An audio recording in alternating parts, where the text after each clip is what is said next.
Hi there, Chris from WhichEV, and today I'm going to be reviewing the MG ZS EV, one of the most affordable all-electric SUVs you can currently find out there on the market.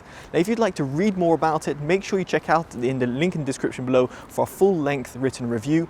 If you'd like to continue watching this video, of course, make sure you subscribe, like and favorite and share, and do let us know in the comments below if you're thinking about buying this or if you're a current owner of this SUV.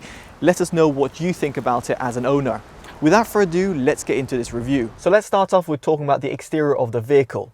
Now, the MG ZS EV is available in two trims, the Excite model and the Exclusive model. The one on the review is the Exclusive model, which essentially adds a panoramic roof with a roof rail. And from the exterior, other than that, there's very little differences. As standards, you get 17-inch diamond cut alloys, which is nice to see, and the charging port of the vehicle is at the front, which is found underneath the MG badge. Now, this might be a little bit odd for some people coming from a gasoline-led engine, which is usually located towards the rear of the vehicle, and given that some EV charging points can be very much left or right, you will have to ensure that your cable is long enough to reach from the side of the road to the front of the vehicle. As for the design itself, I'm very much impressed with what MG have been able to achieve at a pretty low price tag. The reason I mention this is because you'd normally expect a all-electric car, specifically at this price range, to be looking a little bit less, well, modern. Well, in this case, the MG does look very nice, from the headlights to the tail lights, from even the side profile of the vehicle. I must say I'm very much impressed. Given the fact that with the Exclusive model you also do get that panoramic sunroof, which does add a lot of light inside the cabin, I must say I'm very impressed with the exterior design of the vehicle. Now let's talk about the interior of the vehicle. And of course, let's talk about space. Now, I'm just under 6 foot, and at the front of the vehicle and even at the back, I've got enough room in terms of my head. I can fit over a hand above my head at the front, about a hand and a half around the back. Now, in terms of legroom as well, again, I have no issues whatsoever sitting down comfortably, and more so, this SUV can sit 5 people, 5 adults, should I say, comfortably. Now, at the rear, you've got the boot space. Now, the boot space does expand. You've got essentially around 448 litres of storage space and 1,375 litres when the seats are folded down. In other words, you can fit in large suitcases, and if you were to Tetris them up, let's put it that way, you can put several large suitcases to say the least. Elsewhere, when it comes to storage, there is compartments on the side of the driver and the passengers, and here you can fit a 500ml chili bottle with ease. Of course, if you got any loose change, you can put them in the center console. There's no charging port within the center console, so you can't tuck away your smartphone and charge it at the same time. However, what you will find is that there is a little slide out compartment over here, which allows you to store two cups. So therefore, if you want to take your coffee and your passenger has one as well, you can do so. If you don't want that, you can tuck it away or put in loose change if you so wish. At the front over here, you can put your smartphone. However, what I did find is most modern day smartphones, given the fact that they're a little bit larger, won't properly fit. Either they'll slide around, even though the little rubbery pad tries to prevent that. Due to the physical size of the smartphones, it's a little bit hard to do that. Specifically, if you were to plug them in on charge. If you're going to plug them in on charge, there's two USB ports found underneath this compartment and a 12-volt input as well, which allows you to charge your phones a little bit faster. Now, the phones do connect up via Android Auto or Apple CarPlay, depending on what phone you have, to the infotainment system. Now, the 8-inch infotainment system itself is very laggy, and it's one of the major criticisms I had about using the MG ZS EV. Its laggy nature can be felt pretty much everywhere, from the buttons at the bottom, which allow you to quickly jump into, let's say, the setup or the car, or even through the navigation system, which is built in. It is excruciatingly slow. I must say it's very disappointing to see this. It feels like I'm kind of thrown back about 6 years when it comes to a interface, and I was very much disappointed what MG have done over here. On a side note as well, there's a lot of glare because there's a lot of reflection that happens because there's pretty much, it feels like there's two glasses in front of each other. So the LCD display isn't got a matte sort of finish, it's got a more glossy-ish display, and therefore there's a lot of reflection, so I can easily see my passenger if I were to look directly at the display, and then I'll just reflect the passenger's face on there. Now, the menu system of the infotainment system is pretty simple and pretty basic. I do find it a little bit annoying in order to access your smartphone rather than having to go through the radio function and then going through to your music. Whilst this might be annoying, the Bluetooth connectivity works perfectly fine, and again, Android Auto, in my case, as I have an Android smartphone, worked flawlessly. And here actually I found that Google Maps worked a lot better than the inbuilt navigation system that MG offers. Now, moving away from the infotainment system, I just want to allude to the steering wheel. Now, this might seem trivial to some, however, I do really like the fact that MG have integrated media controls on the left-hand side, whilst to access the instrument cluster in front of you, you've got the buttons on the right-hand side. Most manufacturers tend to mix and match these two settings, and for me, this doesn't seem too intuitive. So what MG have done over here, have just thought about how would it be using on a daily basis as to how you'd like to interact with your media, or let's say with your car. Now, as for the instrument cluster itself, it's pretty clear. You've got a speedometer on the left-hand side. You've got a little LCD display which provides you a little bit of extra information, such as your remaining range. And then you've got a battery indicator on the right-hand side with the amount of energy efficiency that you're getting, or if you're on charge. Now, moving on from the instrument cluster, it is very important to allude to the gear selector, which is found at the center console. Now, the gear selector isn't like a traditional gear selector where you've actually got a physical gear. It's a rotary dial. Now, the rotary dial, if you press on it, turns into park. If you were to rotate it, you've got a reverse, neutral, and drive. Now, the modes are very quick to switch in between. So, for example, if you're trying to do a 3-point turn, you can very much easily do that. Now, above that, there's 3 switches. The driving mode switch, which allows you to switch between sport, normal, and eco, and the kinetic energy recovery system, which essentially is energy recouped back into the battery itself. You can choose between 3 levels, level 1, 2, and 3, 3 being the highest degree. I personally found it to be perfectly fine in order to use it at level 3, but of course your mileage may vary. And then you've got a battery toggle as well. Above that, you've got physical temperature controls, and it's great to see that MG has retained actual physical buttons.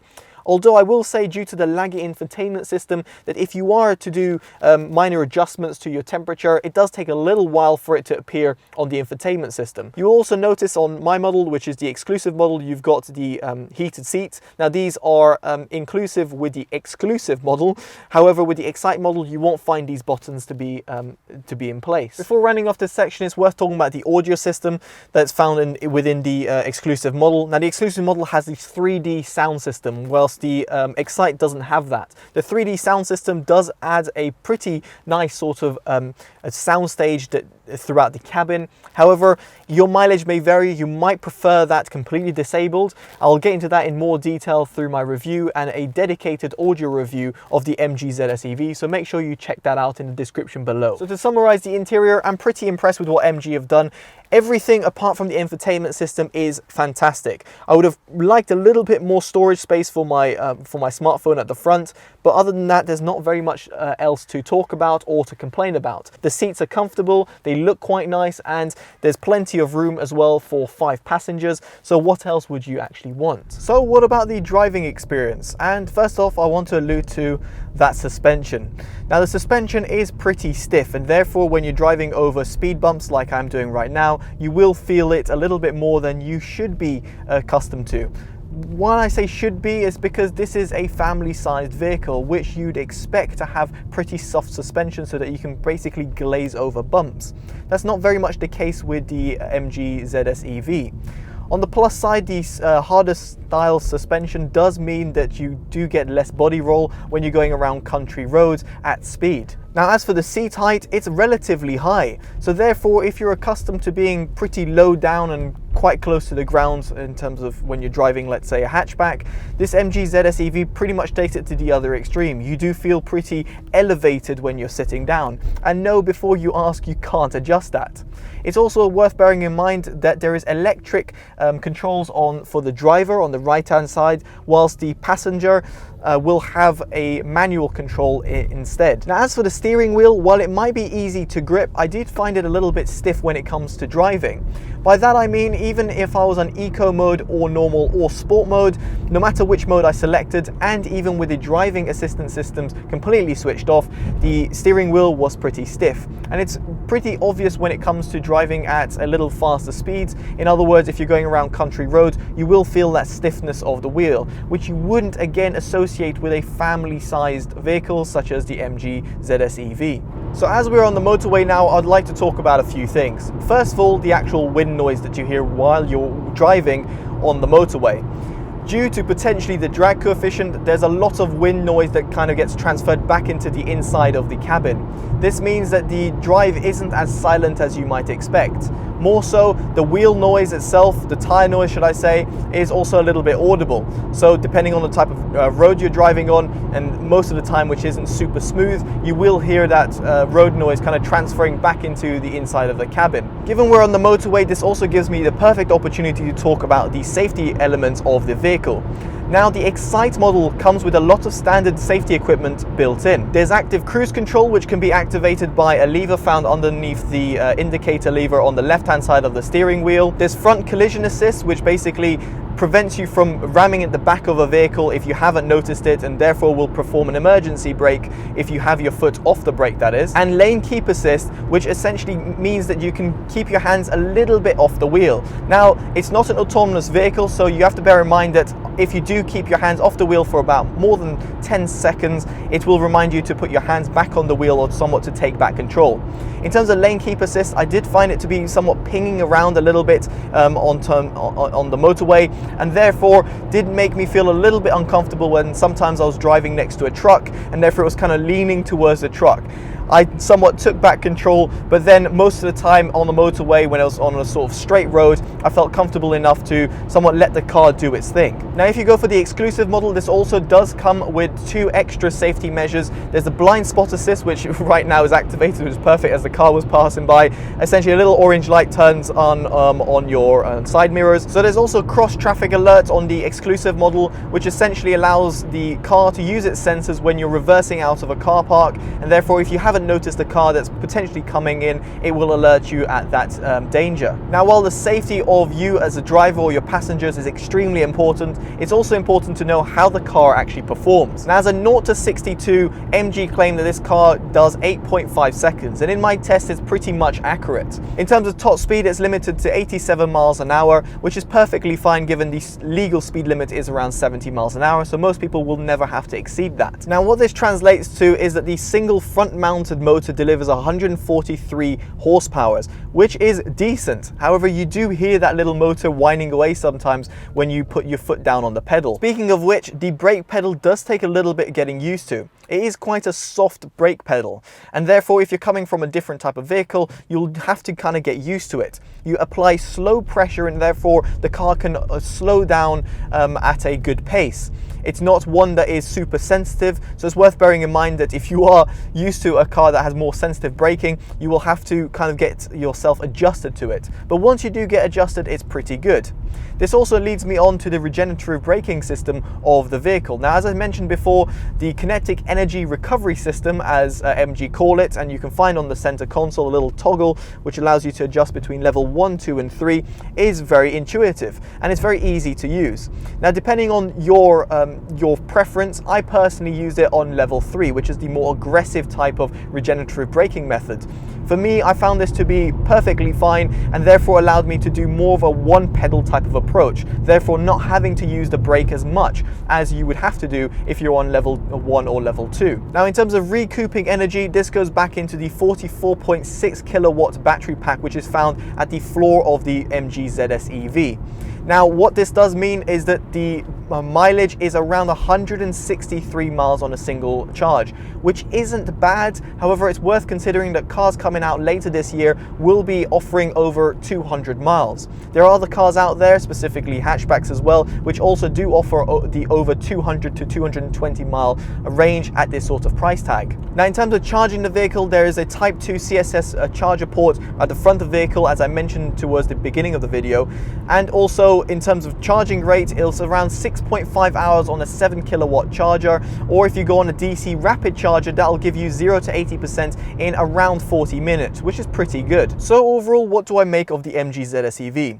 Well, to be quite honest, it's got a hard suspension, and in terms of the cabin noise that you get while you're driving at higher speeds isn't the best. Also, the infotainment system does my head in. However, on the plus side, this car is pretty fun to drive.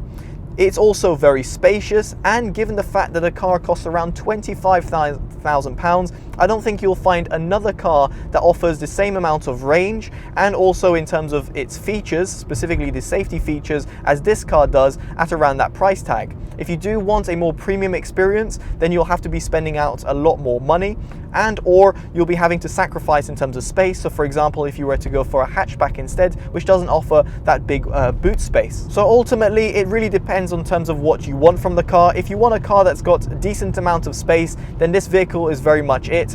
If, however, you want a car that offers more space with a better range, for example, and or has a more premium sort of experience, you'll have to spend more money.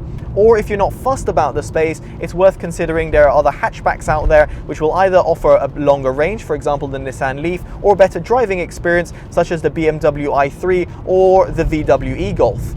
So that's pretty much it. Hopefully you've enjoyed this video. Make sure you do like, comment and subscribe and all that good stuff. Let us know in the comments below what you think of the MG ZS EV. If you own it, or if you're thinking about buying it, or if this video has been helpful, then do let us know in the comments below. Alright guys, I've been Chris from WhichEV. Hopefully you enjoyed this. Take care and bye-bye.